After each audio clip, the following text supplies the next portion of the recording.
Welcome, Ambassador Rajiv Bhatia, to this episode of Gateway House's Unfolding Geopolitics. Today, we are going to discuss a very important bilateral for India, which is the Maldives. All eyes are on the July 25th, 26th visit of Prime Minister Modi to his counterpart, President Muizzu of the Maldives. This will be the first foreign head of state to be hosted by President Muizzu. And Mr. Modi is going to be the guest of honor for the Maldivian Independence Day celebrations. He is also going to be celebrating 60 years of India-Maldives relations. This is a remarkable turnaround, isn't it? From the Muizzu who won his election on the India Out platform. What has caused the change? Thank you very much, Manjeet. Thank you very much for inviting me to this podcast and raising this very pertinent question. Maldives is one of the smallest of our neighbors, but its strategic importance is of a very high degree. It is located in a very strategic manner in the Indian Ocean. It's a country which has always been very friendly and cooperative and cordial with India, except at times when tensions and difficulties come in the relationship, which are probably inevitable given the asymmetry of the two countries and the geopolitical complexities. So what really happened was that Mr. Muizzu's party found in India Out campaign a fairly surefire route to power, and they won the election. For a while, they still rode on that horse, thinking that countries other than India, such as Turkey, China, some Gulf sheikdoms, would be sufficient to pursue, their own interest for Maldives. But very quickly, the logic of geopolitics, geographical proximity, historical proximity asserted itself.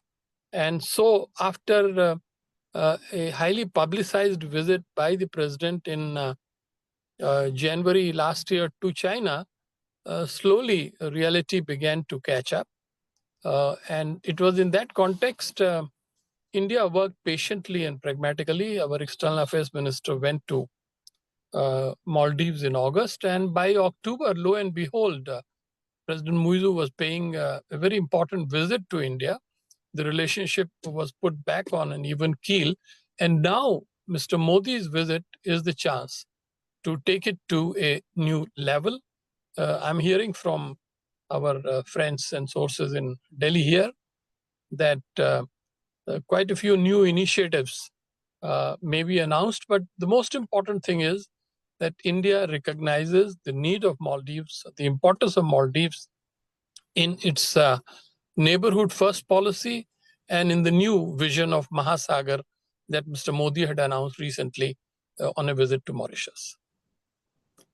Thank you, Rajiv. This is a very good segue into our next question, which is that the base of our relationship is really tourism, trade, aid, and defense personnel training. You mentioned a few other things. You said there is a Mahasagar that is important. What else can we do together as partners? There is Mahasagar. There's also the environment. We're discussing an FTA. What are the things we can do together? Yeah, indeed. I think you're quite right in obliquely saying that it's a multi-dimensional relationship.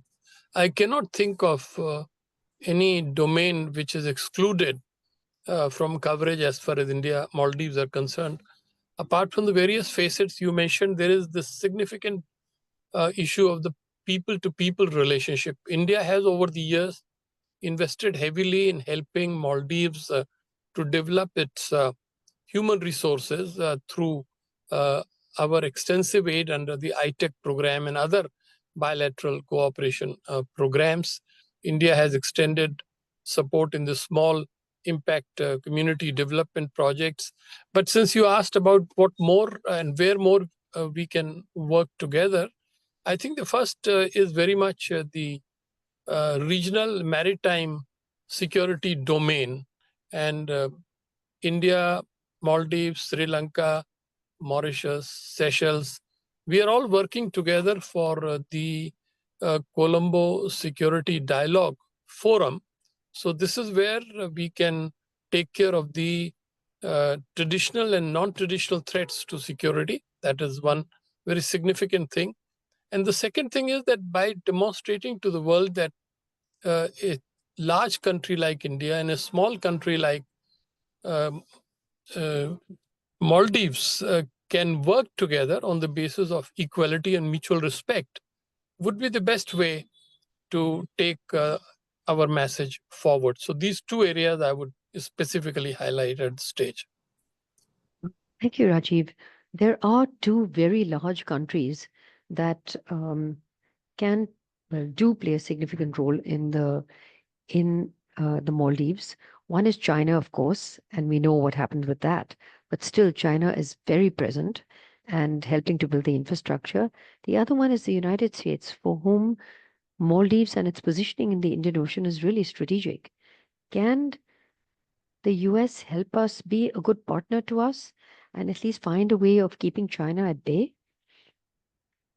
Yes, I think this Indo-Pacific dimension of India-Maldives relation is really something we need to look at carefully. I don't claim to have all the answers, but I would like to make 2 or 3 points in context of your very sharp query.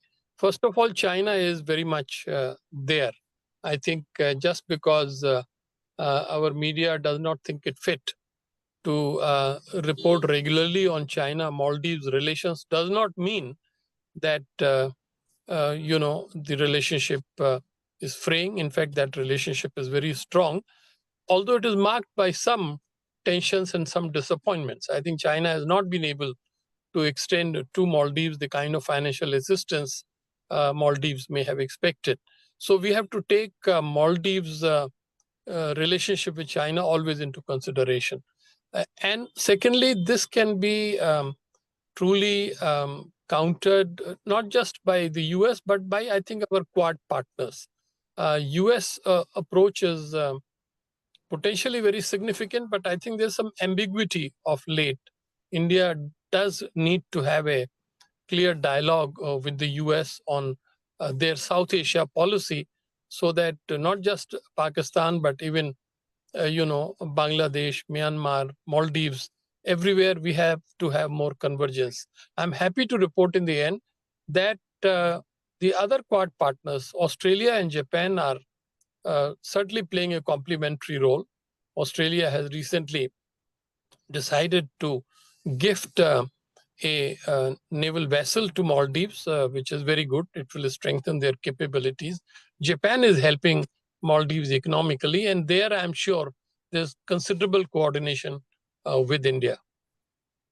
Excellent, Rajiv. And the last question is, what is the good, do you think will be the likely outcome of this very anticipated visit? I think the message would be deeper understanding, more expanded cooperation, and a very clear perception in the region and around the world that despite its size and resources and its expanding worldview, India remains an excellent, reliable, dependable, and forward-looking neighbor. Rajiv, perfect way to end this. Thank you so very much. We look forward to the visit and to your analysis after it.